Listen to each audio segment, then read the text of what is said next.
Hi guys, this is part 2 where I'm going to be ranking all of the historical fiction and fantasy TV series that I watched in 2022.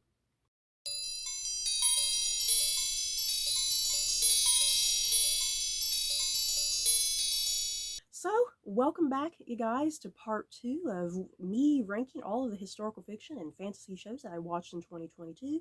I hope you guys got around to part 1. Hopefully, it was a very long video. I just tend to talk way too much, you guys. So welcome back. If you got around to that, I hope you all are enjoying. So yeah, this is going to be part 2 of this video. Stay tuned for part 3 on Friday. That's going to be the top 10, you guys. So I'm going to replay the rules of this ranking for this series really quickly. First up, the show obviously has to be either a historical fiction show or a fantasy TV series. I decided to group fantasy in with this because sometimes fantasy has that historical fiction aesthetic that looks quite nice. Next up, the show has to have been set pre-2000s. If the show took place post-2000s, it was not included on this list. So that would include something like The Staircase. Unfortunately, that did not make the cut for this list because The Staircase technically took place in 2001. Next up, the shows that needed to make this list needed to have concluded their series before I got these videos up. So for instance, something like Willow was able to make the list because it concluded right before I got this list done. But something like the Winchesters or Walker Independence, those only got halfway through their seasons, so that is why they are not on this list. Next up, these rankings, these are solely based on just my personal enjoyment and whatever entertainment I got. In some ways, the ranking is a bit arbitrary, and the ranking could fluctuate if my mood just depended on it. So these rankings are solely based off of whatever personal enjoyment entertainment I got from them. Next up, everything that is on this list either was released in the year of 2022, or if it was something that I watched for the very first time, but it was released in a prior year, it still made this list. But there is nothing on this ranking that is a rewatch. For instance, I had a rewatch of Leonardo this year, but that technically aired last year, so that made my list for last year. Once again, no rewatches. At number 20, The Empress. Princess of Bavaria, Elizabeth, arrives at the Austrian-Hungary court to support her sister, who is intended to be the wife of Emperor Franz Joseph. But once Elizabeth and Franz meet, Elizabeth's life is forever changed as she becomes the Empress. Starring Devrim Lignau and Philip Frissant. This was such a good show, you guys. It was all entirely in German. I definitely recommend watching it in the native German language and just having some subtitles at the bottom. Just definitely a much more enriching, engaging experience watching it that way. The German language is such a beautiful language. I love just listening to all the characters on here in German and whatnot. I love the story of Empress Elizabeth of Austria-Hungary. She is just such a tragic figure, you guys. If you know the history, you know what I mean. She is such an incredibly tragic figure, not only just how her life ended, but just everything kind of leading up to that. She was a rather eccentric woman. I think she had a lot of mental health issues and just a lot of marital issues, a lot of issues with her children. Just she was a highly, just very unhappy woman, I think, considering the woman was very wealthy. You think she'd be happy, but she wasn't. This show definitely was playing more with the younger years, the early years of Empress Elizabeth, prior to her meeting and getting married to Franz Joseph, and then yeah, getting to the marriage, and then kind of that few years kind of after their marriage and whatnot. So yeah, we get only a very, very small portion of her early life here. So I'm really hoping we get more of her journey because there was a lot more of her journey to go, a lot more drama, a lot more angst. So yeah, this first season I found to be really well done, very emotional. I love some of the humorous moments. Just anything dealing with the court politics, court politics, court intrigue, and how Elizabeth kind of functioned into all of that. This is definitely her story of trying to figure out her place within this court, because she is very much an outsider to some extent, and she wants to prove herself, and sometimes she gets herself into a little bit of a pickle. Kind of, she has good intentions doing certain things, but then those good intentions oftentimes backfire on her, and she gets reprimanded for those things, and she doesn't quite understand what she did wrong. So this is definitely a journey of her as a young woman, making her way not only as a young woman, but making her way through this court and figuring out her place and trying to figure out what kind of empress she wants to be. She wants to be an empress for the people. You know, she doesn't want to distance herself away from the people. During this time period, the monarchies of Europe, they are crumbling little by little, falling apart. Monarchies are getting usurped and getting abolished and falling apart. Yeah, Austria-Hungary, one wrong move and it's on its way down during this time period, you know. And Empress Elizabeth, I think, is during this time period, she's kind of one of those stabilizing figures that really kind of help boost the popularity, I think, of the Austria-Hungarian monarchy during this time period. She was incredibly popular and incredibly well beloved. So yeah, the Empress, this first season, really great. Hope we get another one. At number 19, Becoming Elizabeth. Princess Elizabeth Tudor becomes embroiled in the political and sexual politics of the English court on her journey to secure the crown. Starring Alicia von Rittberg, Romola Garai, Tom Cullen, and John Heffernan. Stars, I am still incredibly bitter that you canceled this show. I think this could have gone on for a good 3 seasons. I had all 3 seasons perfectly pictured and imagined in my head, and it did not happen. I'm still a little bitter, stars. I personally really love this first season, or only season, I guess. This season of Becoming Elizabeth. Young Princess Elizabeth's life is oftentimes not dramatized. It's often dramatized in books more than anything, historical fiction books. But as far as like adaptations, you know, movies and television, a lot of times things tend to focus on her and she's already queen, you know. I love that this show had a lot of her as a young woman, and you know, before she's the great, amazing Queen Elizabeth I that we know she is, I like seeing this version of Elizabeth where she's incredibly flawed, rather stupid on occasion, making some foolish decisions, and she's very young and naive. Like the show says, it's called Becoming Elizabeth. She has to earn that future title of the great Queen Elizabeth I, you know?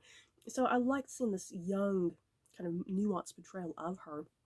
All this drama that happens, and yeah, her place within the English court, because her mother was Anne Boleyn, her father was King Henry VIII, and there's all this really deep, dark history there. Where does she stand? Because her mother was labeled a whore, and she was labeled a bastard at some point herself. So how does she fit into this world? Because she still potentially can become queen. We know she's going to become queen. But yes, she has her younger brother, who is currently king, and then she has her sister, Mary, who we know she's going to be queen for a few years. So yeah, Elizabeth has a lot to contend with and kind of get through these obstacles before she can even become queen. And something else I just enjoyed about this show, once again, because a lot of times this time period in English history with the Tudors is a lot of times just really either briefly covered or just gone over just entirely and skipped over. And I really like seeing her brother Edward and his reign. Edward is very much never depicted on screen a lot of times.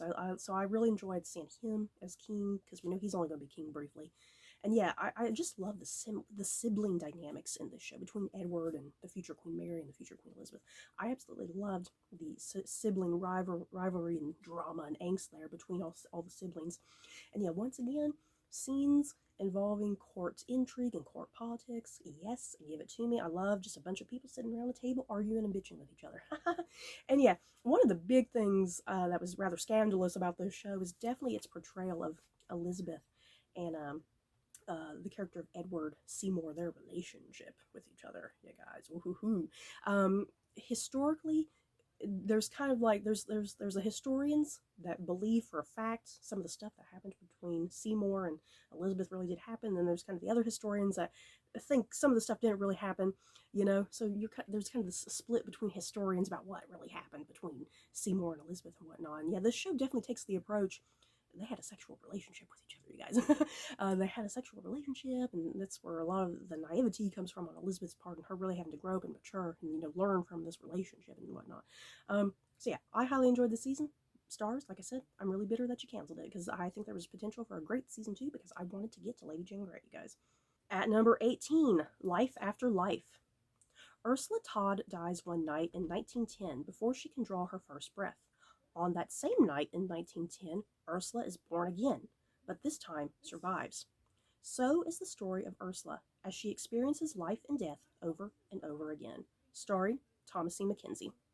I went into this show, it was only 3 episodes if I'm not mistaken. I went into the show not entirely knowing what to expect with it, because the trailers were just really vague and mysterious. And I mean, it hinted at the fact that this is a woman who, she repeats life over and over again. She's born, she dies. She's born, she dies. It's just a repetitive cycle for her. So I went into the show not quite sure what to expect. I knew it was based off of the book by Kate Atkinson. I love this show, you guys. I found it to be really, really enjoyable, very emotional. Oh my god, I did not expect the high degree of emotion that was going on in this story with this young woman. Yeah, she's a woman. She's born in 1910, and on that same night she dies, and then she's born again, obviously on the same night. But then she survives for maybe a couple more years, dies again, born again. She maybe reaches her teenage years, then she dies again.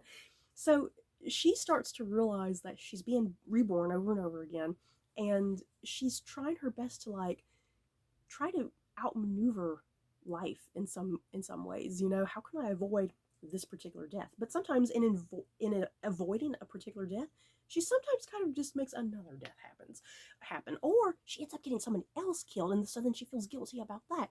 So that's part of some of kind of the entertainment factor of this show, is how she's being reborn again.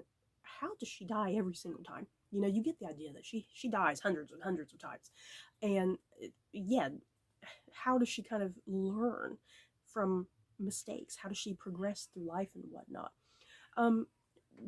This was, it does reach a point on the show. She gets through like World War One and World War Two and whatnot, and it is the story. It's definitely the thematic messages of the show. It's definitely all about life and death and overcoming obstacles and overcoming trauma more than anything. The character of Ursula Todd, she faces so much hardship, so much drama.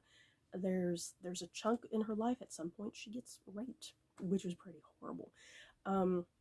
It is. It's a fairly traumatic show in some ways, and you have to re-experience all of this trauma with her as a character. But once again, it not only is it a show about death, you know, since she is dying so much, it's not only a show about death, but it is very highly much about life, the choices that you make in life.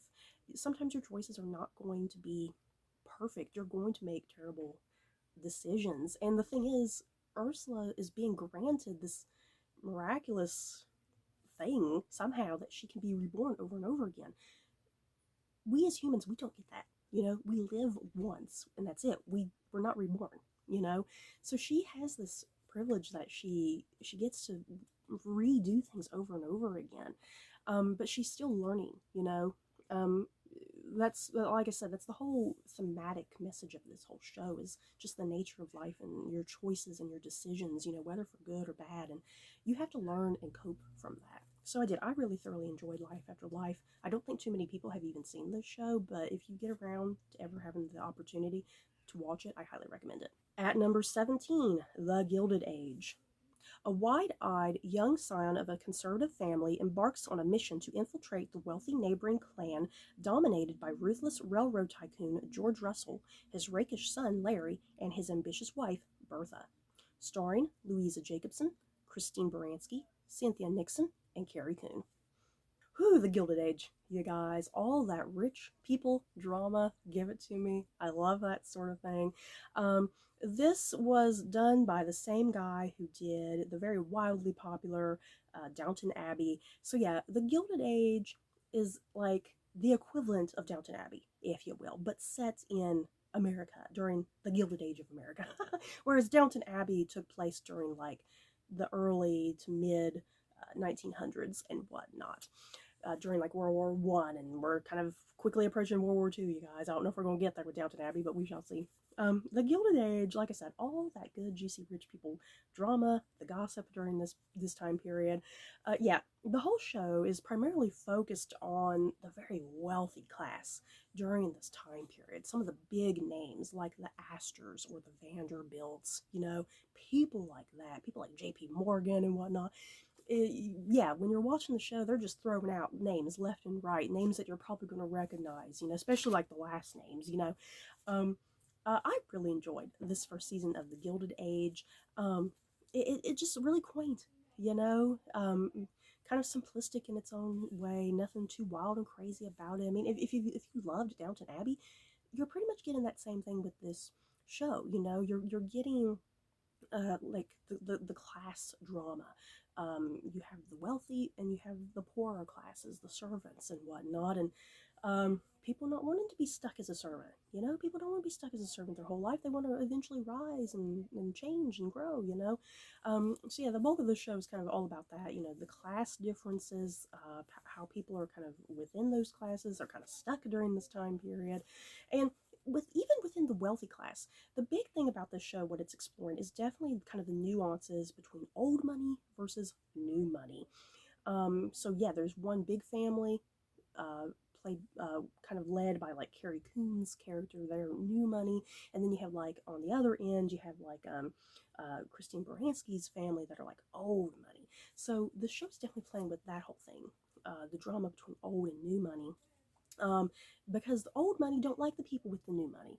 The new money people are kind of like really just like extravagant and over the top, whereas old money, it's like they have a bit more of an issue, like because their wealth is inherited and they run the risk of losing all that money just in a pinch. So I liked all of that, and yeah, Carrie Coon, you guys, Carrie Coon stole this show. I think she was definitely the MVP of this whole show. I loved her character. I loved her journey. Yeah, even though she has her rich people drama too, it's like I was rooting for her from start to finish on this show. I wanted her to be like, haha, all you people, look at me. So yeah, I definitely enjoyed The Gilded Age and can't wait for a second season. At number 16, Sanditon, Season 2. Charlotte returns to Sanditon under unexpected circumstances, with her sister as a group of army officers descend on the town, offering both romantic and business opportunities for the inhabitants of Sanditon. Starring Rose Williams, Crystal Clark, and Charlotte Spencer. It was so great to have a season 2 of this show, you guys. If you were there for all of the drama with this show, season 1 actually aired several years ago. It got canceled, but then PBS over here in America, PBS was like, hey, we'll renew the show. So PBS gave it a second season and a third season. The third season's actually about to air sometime this year in 2023. So thank God for PBS renewing the show, because every one of us who enjoyed season 1, we were absolutely heartbroken and devastated by that ending. So I'm just so grateful and appreciative that we got this second season. This second season I don't think is as good as season 1. There's just something really special about that first season. Season 2 I think is a little bit slower, and kind of a few of your favorite characters did not even return in this particular season, so that kind of hindered a few little things here and there. But the show is able to work around the missing characters, still come up with a really engaging, entertaining, thrilling story. Rose Williams, just one of her just best performances of all time and everything I've seen her in. She just really epitomizes the character of Charlotte and whatnot. I liked how she got back into Sanditon to begin with. Obviously, spoilers, I can't tell you why she goes back to Sanditon. It's definitely under terrible, tragic circumstances. Yeah, it's definitely her story of trying to figure out who she is. She don't need no man. She don't need no man to make her happy, but yet somehow she still has like a line of suitors, you guys. And yeah, I like the addition of her sister being brought into the equation. Just all the characters. I really like the extended journey of all the characters, and everybody really having their moments to shine and grow and develop. And whew, I cannot wait for season 3. You guys, the drama. At number 15, Gentleman Jack, season 2. Anne Lister and Anne Walker are officially secretly married, but with that comes new complications and repercussions that could tear them apart. Starring Suranne Jones and Sophie Rundle. HBO, I'm rather bitter that you canceled Gentleman Jack. I can't believe you. There was definitely some good potential for a season 3. I think the show really just needed a third season. That would have been it. You know, I think they would have concluded the show a certain way because there's certain things that historically happened to these real people, these two real historical ladies, where their lives and stories go. I think this show just needed to do a third season and been done with. Season 2 of Gentleman Jack, not as good as season 1, I don't think. I really, really enjoyed season 1. Season 2, I think a lot of the first half of the show was a little slower. It definitely got a lot more political in places, and the politics of England during this time period, I'm not entirely familiar with the politics and whatnot, and the characters were definitely a lot more involved in some of the politics going on and just some of the terminology for certain political things and their parties and whatnot. I had to do a lot of research trying to figure out what they were talking about sometimes so I can know what was going on in the show.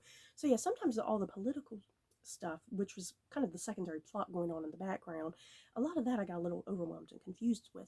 But anything dealing with Anne Lister and Anne Walker, or anything that dealt with their relationship, I think this show definitely did all that wonderfully well. Season 1 ended. Anne Lister and Anne Walker, they finally get married. It's a taboo thing, obviously, for two women during this time period to even have a relationship, but they make it work. They're still keeping it secretive from a lot of people. And what the big drama of this show between them now they are secretly married, but with that is coming some repercussions that people are starting to kind of find out. People are starting to get suspicious about their relationship. And yeah, they're starting to just discover more secrets about each other, more things about their background. And yeah, particularly the character of Anne Walker, you know, kind of realizing, you know, I'm kind of new to this. Anne Lister was a very flamboyant woman during this time period, and she really made it well known, like, hey, I like women, you know. Whereas Anne Walker, she's new to this, and she's still trying to discover herself, and she's still not sure, you know, who she is sometimes on occasion, and she kind of starts to have regrets. So yeah, this show is definitely kind of really heavily focused on their relationship, like, should we have done this? Should we have gotten married? You know, have we made a mistake? Is it too late to go out of it now? You know, so yeah, season 2, what you're watching the second season for is definitely just that relationship drama and hoping that these two can make it work. You know, and yeah, once again, HBO, I'm a little bitter that you canceled the show. At number 14, Rings of Power. Set thousands of years before the events of The Hobbit and The Lord of the Rings, following an ensemble cast of characters as they confront the long-feared reemergence of evil to Middle-earth. Starring Morpeth Clark, Ishmael Cruz Cordova, Charlie Vickers, and Robert Aramayo. You guys, what I have come to realize and discover about the Rings of Power, it seems like it's very popular and hip and cool to just hate on the show. And, you know, if you hated Rings of Power, kudos to you. Good for you if you hated this show. What's been irritating me is that the people who did genuinely like and enjoy the show, it's like people who like the show are just getting hated on and bashed on quite terribly. And just the whole discussion around this show, Rings of Power, it's so incredibly toxic. Toxic fandom at its worst, yeah, guys, and that's pretty bad. I personally really enjoyed Rings of Power. Yes, there are definitely issues, especially with like the pacing and then a lot of character stuff. It's like the characters are really flat for the most part and like one-dimensional, and there's like no depth or nuance to any of the characters except for like a couple people. So yes, there are definitely issues with this show, but I still thoroughly enjoyed the show for what it was, and I definitely got hooked. I got obsessed with it. I am definitely eagerly anticipating another season. The show looked wonderful.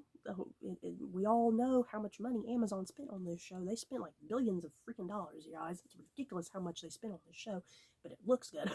That's the important thing. It looks good. So it looks great. I just love being back in the world of Middle Earth in general. Yeah, guys, I love seeing this backstory for like Elrond and Galadriel and Sauron and kind of the proto hobbits, if you will. A guy that might possibly be Gandalf. Who knows? I really just liked being back in this world. I love the world of the Lord of the Rings and whatnot. And yeah, this is definitely a prequel to everything. You know, how we get the Rings of Power, how we're going to get the One Ring. one cannot simply walk into Mordor, you guys, but it looks like you can just walk on into Mordor in the show. Um, so yeah, um, I'm not going to let people get me down that I have to hate the show. I mean, that's terrible. Just the amount of hate and negativity towards the show. If you hate the show, once again, that's perfectly fine, but you don't have to sit and be cruel and hateful to other people. You know, because no one's being cruel and hateful to you for you hating on the show. You know, so it is. I just hate toxic fandom, you guys. I hate that more than anything. But yeah, Rings of Power. Um, I personally enjoyed it. Can't wait for season 2. Uh, y'all, if you saw how Rings of Power ended with that big reveal at the end, let's just say I am all sorts of excited. At number 13, 1899. Multinational immigrants traveling to America encounter a nightmarish riddle aboard a ship adrift on the open sea. Starring Emily Beecham, Anya Barnard, and Andreas Peichman. Oh boy, you guys, 1899. Wow, what a whirlwind, bizarre show, and I freaking loved it.